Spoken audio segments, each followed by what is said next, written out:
ทายทุกคนจ้าวันนี้มาพอกันอีกแล้ววันนี้ฉันมาพอสาวอุดรจอนสินแลนด์ครับBMมาพอกันพอดี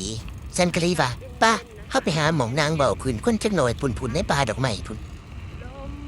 ฝ่ามาข้าจะลองเพียงอยู่คันสาวอุดรบ่เคยเห็นดอกไม้เนี่ยดอกป๊อปปี้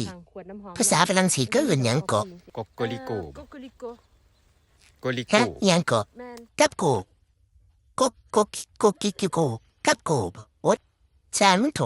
พูดนะสาวอุดรจอนสิเรียนย่างเข้าไปเต้นสิตัวได้มันละดอกป๊อปปี้มันสิบานช่วงนั้นสิเข้าฤดูร้อนกลางเดือนพฤษภาคมอากาศกำลังร้อนนางลงไปหั่นละอย่าทางเอาได้แม่บ่จักหยาบ่จักหมดมันสิทางเอาสระเอนั่นล่ะเดี๋ยว